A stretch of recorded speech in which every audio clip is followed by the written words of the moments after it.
अस्तग़फ़िरुल्लाह अल्हम्दुलिल्लाह अल्लाहु अकबर नहमदुहु व नसल्ली अला रसूलिहिल करीम अम्मा बाद औज़ु बिल्लाहि मिनश शैतानिर रजीम बिस्मिल्लाहिर रहमानिर रहीम। आज का मौजू है तशद्दुद और ईज़ा से दो चार होना अहले ईमान की तारीख़ रही है। सूरह अनकबूत आयत 1, 2, 3। अलिफ लाम मीम अहसिबन नासु अन्ना यतरकू अन यक़ूलू आमन्ना वहुम ला यफ्तनून वलक़द फ़त्तन्ना लज़ीना मिन क़ब्लिहिम फ़लद यअलमन्नल्लाहुल लज़ीना सदक़ू व यअलमन्नल काज़िबीन। तर्जुमा, क्या लोगों ने ये गुमान कर रखा है कि इनके सिर्फ़ इस दावे पर कि हम ईमान लाए हैं, हम इन्हें बग़ैर आज़माए हुए ही छोड़ देंगे? इनसे अगलों को भी हमने खूब जांचा, यकीनन अल्लाह ताला इन्हें भी जान लेगा जो सच कहते हैं और इन्हें भी मालूम करेगा जो झूठे हैं। तफसील यानी ये गुमान कि सिर्फ़ ज़बान से ईमान लाने के बाद बग़ैर इम्तिहान लिए इन्हें छोड़ दिया जाएगा, सही नहीं, बल्कि इन्हें जान व माल की तकालीफ़ और दीगर आजमाइशों के ज़रिए से जांचा परखा जाएगा ताकि खरे खोटे का, सच्चे झूठे का और मोमिन व मुनाफिक का पता चल जाए।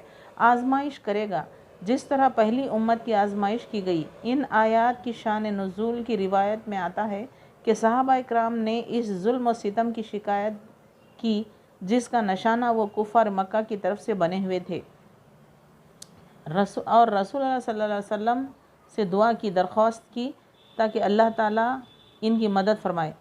आप सल्लल्लाहु अलैहि वसल्लम ने फरमाया कि ये तशद्दुद व ईज़ा तो अहले ईमान की तारीख़ का हिस्सा है। तुमसे पहले बाज़ मोमिनों का यह हाल किया गया कि इन्हें एक गड्ढा खोदकर इसमें खड़ा कर दिया गया और फिर इनके सरों पर आरा चला दिया गया जिससे इनके जिस्म दो हिस्सों में तकसीम हो गए। इसी तरह लोहे की कंघियाँ इनके गोश्त पर हड्डियों तक फेरी गईं, लेकिन ये ईज़ाएँ इन्हें दीन हक़ से फेरने में कामयाब नहीं हुई। सही बुखारी हदीस। हज़रत अम्मार, इनकी वालिदा हज़रत सुमैया और वालिद हज़रत यासर, हज़रत सुहीब, हज़रत बिलाल पर इस्लाम के इब्तिदाई दौर में जो जुल्म सितम के पहाड़ तोड़े गए वो सफ़हात तारीख़ में महफूज हैं। ये वाक़यात ही इन आयात के नुज़ूल का सबब बने।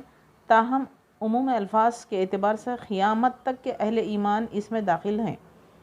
अब हम आज के मौजूदा हालात पर रोशनी डालेंगे। फ़लस्तीन और इज़राइल के बीच जो झड़पें हो रही हैं, न सिर्फ फ़लस्तीनी बल्कि सारी दुनिया के मुसलमान फ़लस्तीनी मुजाहिदीन के हक़ में अल्लाह तबारक व तआला से दुआएं मांग रहे हैं। फ़लस्तीनियों को काफिरों पर गलबा अता कर और बहुत जल्द इनके वजूद को मिलामिट कर दे। आए दिन इन यहूदियों ने सर उठा रखा है। ये बेगैरत लोगों को पनाह देने की सज़ा फ़लस्तीनियों को जो मिल रही है, जिसमें मासूम बच्चे, बूढ़े, औरतें भी शामिल हैं, इन पर रहम फरमा। सवाल ये उठता है कि ये यहूदी कौन है। आइए जानते हैं। ये बनी इसराइल फ़िरौन की ग़ुलामी करते थे। यहूदी कोई अलग नहीं है, ये भी बनी इसराइल कहलाते हैं, याकूब की नस्ल से हैं। इनके एक बेटे का नाम यहूदा था। ये सब बनी इसराइल के नाम से जाने जाते हैं। कुरान मजीद में बनी इसराइल के नाम से एक बड़ी सूरत नाजिल हुई है। अहले ईमान वो है जो ईमान बिल्लाह और आखिरत पर ईमान रखना और जहाद फ़ी सबीलिल्लाह यानी दीन को फैलाने के लिए जद्दोजहद करता हो। इस्लाम हमें यही सिखाता है। अगर ये बातें हम में न हों तो वो मुशरिक और काफिर कहलाता है, यानी ये जहन्नुमी होगा। अल्लाह ताला कई अंबियाओं को भेजा, अपने अपने वक्त के पैगंबर अपनी कौम को राह दिखाने के लिए आए और अल्लाह ताला की इताअत व फरमाबरदारी की और यूँ अपना मुकाम पा लिया। इन पैगंबरों में चंद जलील उल क़द्र बरगज़ीदा पैगंबर भी भेजा, जिनमें हम एक जलील उल क़द्र पैगंबर हज़रत मूसा अलैहिस्सलाम के दौर को लेंगे, जो एक मशहूर तारीख़ी दौर रहा। सरज़मीन मिस्र में इतना कुफ्र और शिर्क था, बुत परस्ती आम थी। इनकी ज़बान में बादशाह को फ़िरौन कहते हैं और यही सब का खुदा कहलाता था और तमाम लोग इसकी इबादत करना होता था। जो कौम वहाँ बसती थी इसको बनी इसराइल कहते हैं। यहूदी कहना भी गलत नहीं होगा, दोनों एक ही हैं। याकूब अलैहिस्सलाम नबी जो इसहाक़ के औलाद और इसहाक़ इब्राहिम की औलाद हैं। याकूब अलैहिस्सलाम का लक़ब اسرائیل تھا، ان کی نسلوں کو بنی اسرائیل کہتے ہیں۔ اور یہودی کیسے؟ یعقوب کے ایک بیٹے کا نام یہودا تھا، جس سے یہودی نام آ گیا۔ یہ سب بنی اسرائیل کہلاتے ہیں۔ یعقوب پر کوئی آسمانی کتاب نہیں تھی، الہامات ہوتے تھے، فرشتوں کے ذریعے آپ کو ہدایتیں ملتی تھیں۔ لہٰذا مصر میں پھیلے یہ لوگ، ان کی اولادوں میں یوسف علیہ السلام کو بھی اللہ نے نبی بنایا تھا، جو اس وقت کے عزیز مصر تھے۔ بہت مشہور تاریخی واقعہ ہے آپ کا۔ اللہ تعالیٰ نے یوسف کی نبوت کو سورہ یوسف کے نام سے قرآن میں ڈال دیا۔ ایک ہی وقت میں یہ سورت نازل ہوئی ہے، تھوڑی تھوڑی کر کے نہیں۔ ہاں، ایک لمبے عرصے کے بعد یہاں کوئی نبی نہیں تھا۔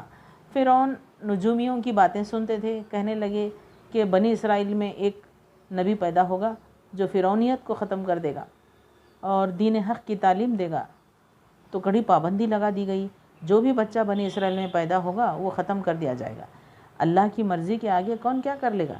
بنی اسرائیلیوں میں موسیٰ کو پیدا کیا، اور اس نومولود بچے کی پرورش فرعون کے محل میں ہی ہوئی۔